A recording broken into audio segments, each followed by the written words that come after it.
안녕하세요. 리엠파트너스 이승재 변호사입니다. 안녕하세요. 손수정 변호사입니다. 지난달 인천의 한 다세대 주택의 한 가정집 현관문에 강력 접착제가 묻어서 그 집에 살던 거주자분들이 갇힌 사건이 발생하였는데요. 이와 같이 접착제로 사람을 집에서 못 나오게 할 때 과연 어떤 범죄가 성립하는지 오늘 알아보도록 하겠습니다. 통상 형법상 손괴죄라고 하면 많이들 어떠한 물건을 부서뜨리거나 외형이 변형되는 경우라고 생각하시기 때문에 현관문을 그대로 둔 상태에 그 위에 접착제만 바른 경우에도 과연 손괴죄가 성립하는지에 대해서 의문이 드실 수도 있는데요. 형법 제366조에서는 타인의 재물, 문서 또는 전자기록 등 특수매체 기록을 손괴 또는 은닉 기타 방법으로 그 효용을 해한 경우에 손괴죄가 성립한다고 규정하고 있습니다.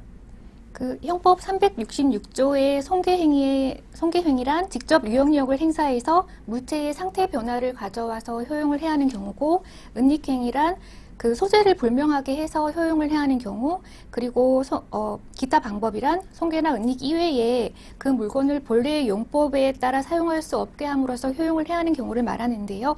이 사건과 같이 강력 접착제를 발라서 현관문을 못 열게 하는 것은 기타 방법으로 본래의 용법에 따라 사용 못하도록 효용을 해야 하는 경우에 해당돼서 형법 366조의 손괴죄가 성립합니다. 형법 제276조에서는 사람을 감금한 자는 5년 이하의 징역 또는 700만 원 이하의 벌금에 처한다고 규정하고 있는데요. 이때 이 감금의 의미에 대해서 사람을 일정한 장소 밖으로 나가지 못하게 해서 신체 활동의 자유를 장소적으로 제한하는 것으로 형법에서는 보고 있습니다. 이러한 감금죄는 계속 범위이기 때문에 신체 활동의 자유가 침해된 사실이 일정 기간 계속되어야 하는데요.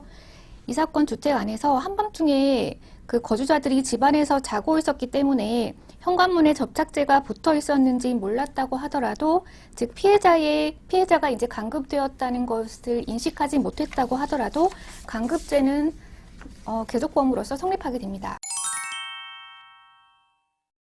인천 접착제 테러 사건은 다세대 주택 중 한 가구의 현관문 밖에서 접착제를 바르고 집 안으로 들어오지 않은 채 그냥 간 사건인데요. 해당 사건이 발생한 가구가 몇 층인지는 알 수는 없지만 일반적으로 다세대 주택의 경우 공용으로 사용하는 현관이 있고 공용으로 사용하는 복도와 계단이 있을 텐데요. 해당 다세대 주택에 1층 현관이 열려져 있어 그 현관을 열고 계단을 올라와 복도를 걸어 해당 사건이 발생한 현관문까지 온 것도 주거 성립죄 성립이 가능한지 여부가 아마 문제가 될 것 같습니다. 판례는 주거 침입죄에서 주거의 다세대 주택 안에서 공용으로 사용하는 계단과 복도도 포함시키고 있기 때문에 다가구용 단독주택인 빌라에 잠기지 않은 대문을 열고 들어가 공용 계단으로 올라가서 빌라 3층까지 올라가서 1층으로 내려만 왔는데도 주거 침입죄를 인정하였는데요.